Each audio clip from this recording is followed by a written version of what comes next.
Hindi terorista kundi lalaki may problema raw sa pag-iisip.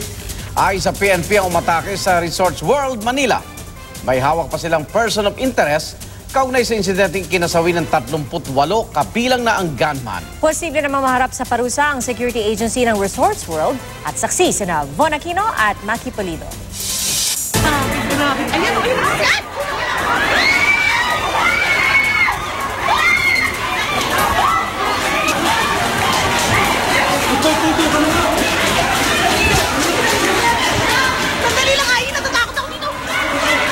Humahangos palabas ng Resorts World Manila ang maraming guest at empleyado matapos makarinig ng mga putok ng baril sa loob ng hotel at casino complex pasado alas 12 ng hating gabi.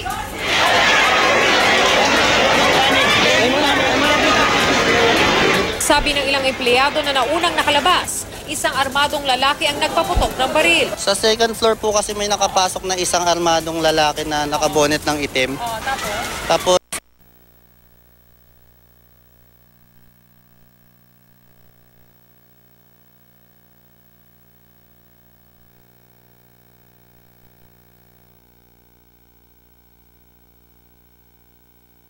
and then the next I saw, he started a huge fire.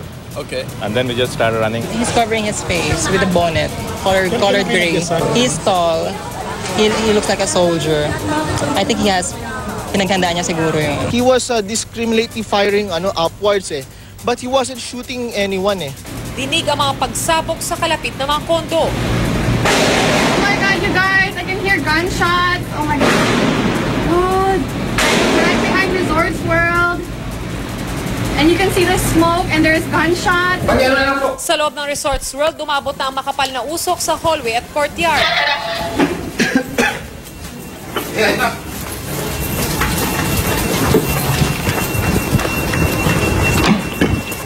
Alauna, 12:30 ngayon ng madaling araw at makikita natin na meron pa ring usok dito sa isang hotel sa Resorts World. At dito sa lugar ay makikita din natin na nagdaratingan na yung mga fire trucks at mga ambulansya. At meron din mga lumabas na mula doon sa hotel na narito naman at pinapunta muna dito sa parking lot. Sa katabing hotel, dinala ang ilang nasaktan.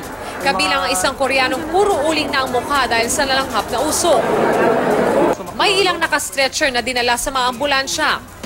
Yung ibang nasaktan, nabalian ng buto dahil tumalon para makaligtas. Dislocation po sa may bandang hita, tapos yung isa po, shoulder. May ilang foreigner ding isinugod sa ospital. Si Ian, 20 minutong natrap sa VIP room. Binasag yung window ng junket sa may labas. Yun na, yung cortina pinagduktong-duktong lang. Tapos?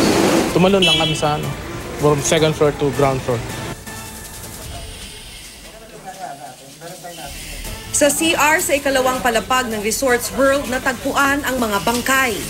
Hindi sunog pero maitim ang mga mukha, kamay at mga damit. Indikasyon na namatay sa suffocation dulot ng usok mula sa sunog na nilikha ng suspect. Kumalat ang usok sa iba pang palapag. Sa iba pang bahagi ng second floor may nakuha ring mga katawan kabilang na sa casino area. 35 bangkay ang nakuha ng mga rescuer. Ayon sa NCRPO, 2 pang bangkay ang nakuha ngayong gabi, kaya umakyat na sa 38 ang namatay, kabilang ang suspect. Kabilang sa kanila ang 3 kaibigan ni Aryan. Nagkahiwalay sila sa gitna ng takbuhan. Yung iba namin kaibigan nandun sa CR, namatay sila, nagyayakapan. Oo, doon sila, na-suffocate sila. Akala ko din kasi sumunod, yung pala hindi. Mas pinili na magpunta sa CR. Maraming iba pa ang sumugod kaninang umaga sa Casino Hotel, naghahanap ng mga mahal sa buhay na hindi nila makontak. May torture na kami rito. Ayaw pa nila ibaba yung bangkay ng mga anak namin. Yung mga biktima. Nagtataka ko bakit ang asawa ko nitawag ni wala. Tapos ngayon para kaming nanguhula. Nangako naman ang Resorts World Manila na tutulungan ang pamilya ng mga nasawi at nasugatan. Ayon sa PNP, itsurang foreigner, nasa 6 feet ang taas at malaki ang pangangatawan ng suspect. Pumasok sa parking lot, diretso sa second floor ng hotel kung nasaan ang casino. He approached our security point at the mall in Newport, which leads to the casino. with his firearm forward. He unloaded a number of shots. He was in military attire. Security inside the premises do not carry firearms, only on the outside of the premises. They did not engage because it was seen that that would escalate the situation.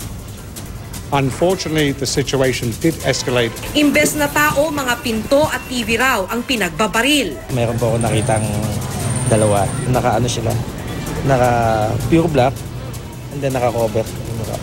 Lumabas, nakipagputukan. Natagpuan na lang ng mga pulis ang bangkay ng suspect sa room 510 ng Maxim's Hotel. Hawak pa ang kanyang baril.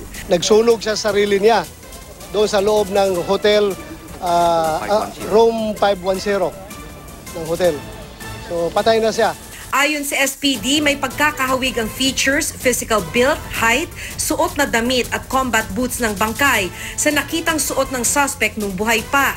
Alam na raw nila ang pangalan base sa bag na naiwan niya sa isang CR matapos pasukin ang storage room, pero ayaw munang magdetalye habang nag-iimbestiga pa.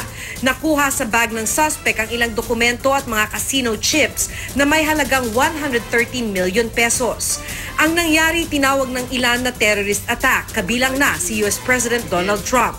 Ang teroristang grupong ISIS agad inako ang pag-atake, pero sabi ng PNP, hindi ito act of terror.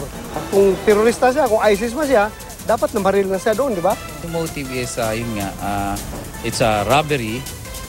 It's not terrorism. And yun, kung buhay man siya, we can tignan natin kung normal yung pag-iisip niya. May hawak na ngayong person of interest, natuntun mula sa mga dokumentong nakuha sa sasakyang posibleng gamit ng suspect. Ako si Maki Pulido. At ako si Von Aquino. Kami ang inyong saksi.